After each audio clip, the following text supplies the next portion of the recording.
The grinding noise grew louder, echoing through the ossuary shelves lining the walls.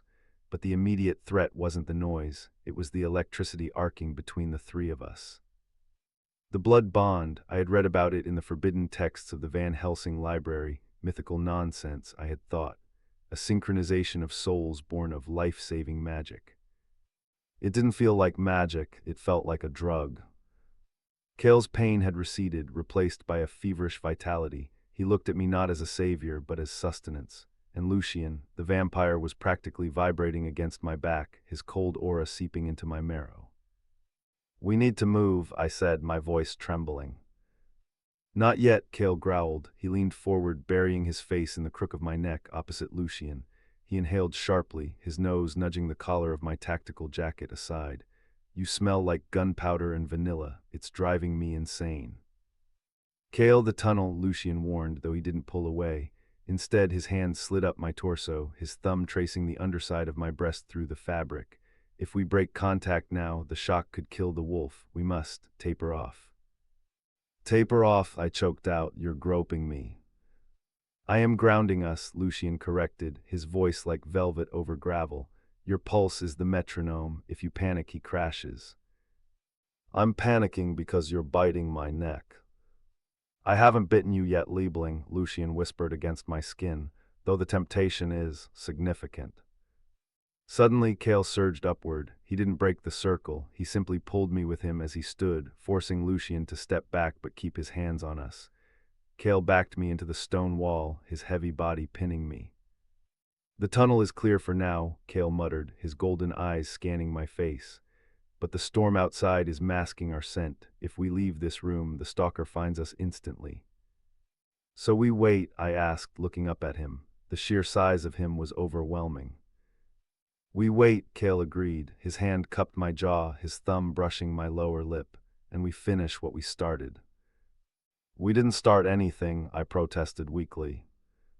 "You started it the moment you didn't shoot," Lucian said, appearing at my side. He boxed me in, his hand resting on the wall above my head. "You feel it, Elara, the pull. It's why you hunt us, not to kill, but to find." "That's not true, my family." "Fuck your family," Kale growled. He crashed his mouth down on mine. It wasn't a tentative kiss, it was an invasion. It was hot, wet, and tasted of iron and desire. I gasped, and his tongue swept into my mouth, claiming me. My hands, which should have been reaching for my knife, tangled in his hair, pulling him closer. Lucian made a low noise in his throat, a sound of hunger. He didn't wait. His cold hand gripped the back of my neck, tilting my head to the side. He kissed the sensitive cord of my throat, sucking hard enough to bruise, hard enough to threaten the vein. I was being devoured from two sides, caught in a sensory overload of fire and ice. Kale's hand slid down my body, gripping my thigh and hiking my leg up around his waist. He ground his hips against mine, the friction sending sparks behind my eyelids. "You are ours," Kale murmured against my lips. "Say it." "I'm a Van Helsing," I panted, breaking the kiss to gasp for air. "Names mean nothing in the dark," Lucian whispered, his lips moving to my ear. He bit down gently on the lobe, sending a shiver straight to my core. "Only blood matters, and yours calls to us." My resistance was crumbling. The sheer biological imperative, amplified by the mystical bond, was washing away a lifetime of indoctrination. I wanted them. I wanted the danger. I wanted to be ruined by them. I reached out my hand, finding Lucian's chest, feeling the slow, powerful thud of his ancient heart. With my other hand, I gripped Kale's bicep. "If we survive this," I whispered, "Silas will kill me." "Let him try," Kale snarled, kissing my jawline. Lucian's hand moved to the zipper of my tactical vest. "We will tear the world apart before we let them touch you." The zipper lowered with a sound that seemed deafening in the small space.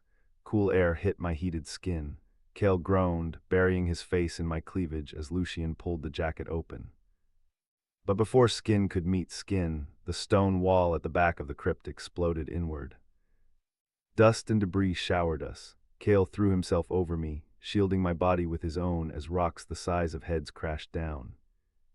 A second void stalker screeched from the darkness of the tunnel, its mandibles clicking, glowing with green necrotic energy. And behind it, stepping through the dust like a wraith, was a man in a long coat holding a glowing amulet. Uncle Silas. I knew it, Silas spat, his voice echoing in the ruined chamber. He looked at me, entangled with the monsters, my clothes disheveled, my face flushed with lust. You truly are lost, Elara, hoard out to the beasts.